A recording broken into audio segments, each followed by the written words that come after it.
Healing doesn't always look like light pouring through a window.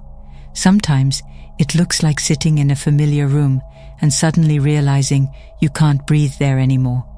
Nothing has changed on the surface. Same people, same jokes, same conversations looping around the same old wounds, but something in you has shifted, quietly, almost without permission. What once felt normal now feels heavy. What once seemed harmless now leaves a strange ache in your chest. And you begin to wonder why you're becoming so sensitive, so distant, so unwilling to just let things go. Then healing begins, and the old arrangement starts falling apart. Not because you suddenly hate people, not because you think you're better than anyone. You simply begin to notice what being around certain people costs you. A conversation can look polite and still leave you drained for hours. A relationship can be called love and still require you to betray yourself every day. Once you see that clearly, you can't return to the softer lie. Awareness has opened the door, and now the journey becomes less about fixing everyone else and more about understanding why you stayed so long. Most people don't tolerate bad treatment because they're weak. They tolerate it because some part of them believes leaving would hurt more. Fear can wear very respectable clothing. Sometimes it calls itself loyalty, sometimes forgiveness, sometimes maturity. You tell yourself you're being patient, but deep down, you're terrified that setting a boundary will make someone leave. So you keep the peace outside while a quiet war continues inside you. Every smile becomes a small surrender. Every "it's fine" adds another brick to a wall between you and your own truth. Picture a house with a leaking roof. At first, the water only comes through during heavy rain, so you place a bucket underneath and carry on. Then another leak appears, another bucket. Soon, half the floor is covered and you're spending your days emptying water instead of asking why you're still living beneath a broken roof. That's what emotional survival can become. You get so skilled at managing pain that you stop questioning its presence. You become proud of how much you can endure. People may even praise you for it. You're so strong. You're so understanding. Yet nobody asks why strength is always required around the people who claim to love you. Healing changes the question. Instead of asking, "Why do they keep doing this?" you begin asking, "Why have I been making room for it?" That question can sting because it removes the comfort of seeing yourself only as the wounded one. Suddenly you notice the hidden agreement beneath the relationship. You stay silent and they avoid accountability. You overgive and they never have to learn reciprocity. You keep forgiving without change and they get to believe apology is enough. No one may have spoken this agreement aloud, but both of you have been living inside it. Once you understand the agreement, something breaks open. You stop confusing emotional intensity with closeness. Chaos doesn't feel romantic anymore. Mixed signals stop feeling mysterious. Being kept anxious no longer feels like proof that someone matters. Calmness, which may have once seemed boring, begins to feel like clean air. You start realizing love shouldn't require constant detective work. Care shouldn't leave you guessing whether you matter. And when that realization settles into your bones, tolerance begins to fade, not from anger, but from recognition. You're finally seeing the difference between being loved and being used as emotional shelter. A boundary is often described like a wall, but that isn't quite right. A healthy boundary is more like a door with a lock. People can still enter. Love can still move freely. Connection is still possible.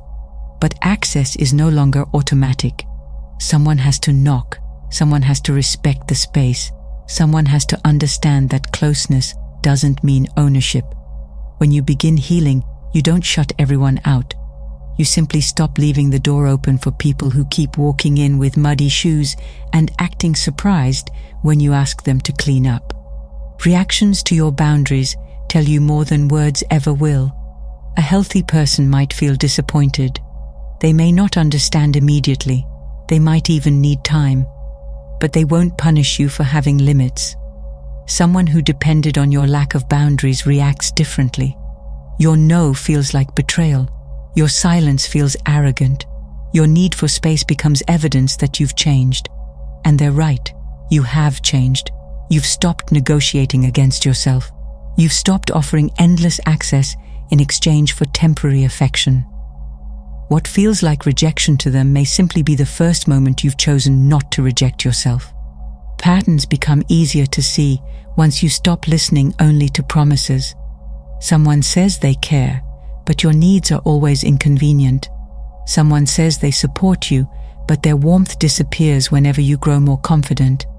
Someone calls you family, yet every vulnerable thing you share becomes material for a joke later.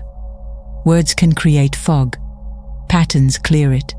People reveal themselves in repetition. How they respond when you're unavailable. How they behave when you disagree. How they treat you when you no longer need their approval. Healing teaches you to stop arguing with repeated evidence. Of course, seeing people clearly can feel lonely. There's a stage where awareness seems almost too sharp. Every interaction feels loaded. Every compliment seems suspicious. You may start wondering whether anyone is sincere. That's part of the adjustment. After years of ignoring red flags, the mind can swing in the opposite direction and turn every shadow into a threat. Healing isn't asking you to become cold. It's asking you to become discerning. A locked door doesn't mean nobody is welcome. It means welcome is no longer the same as unlimited access. Slowly, you learn that boundaries don't destroy healthy relationships. They reveal which ones were healthy enough to begin with.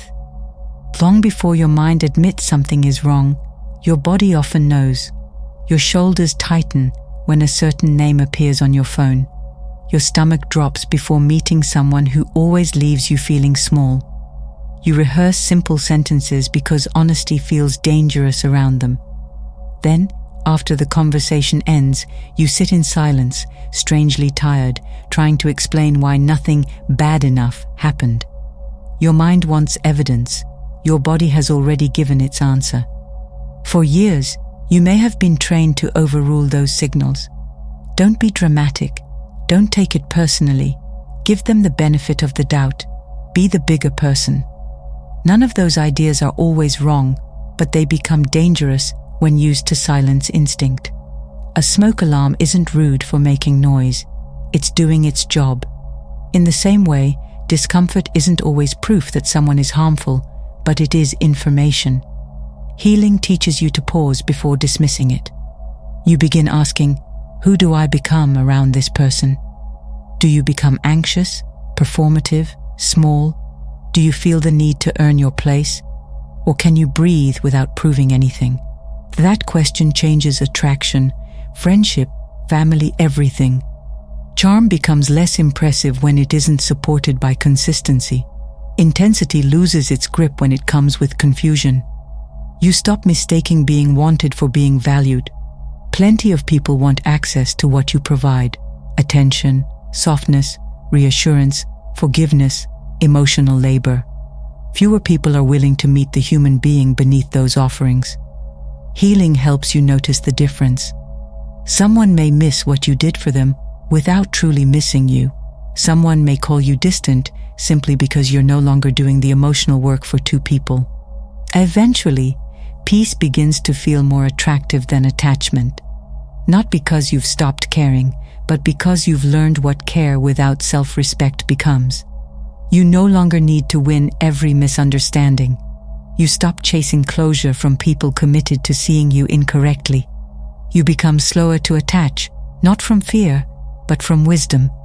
Connection is allowed to grow at the speed of truth. People are no longer judged only by how strongly they make you feel, but by what remains in you after they leave. Calm, confusion, warmth, shame, expansion, contraction. Your life becomes less crowded perhaps, but far more honest.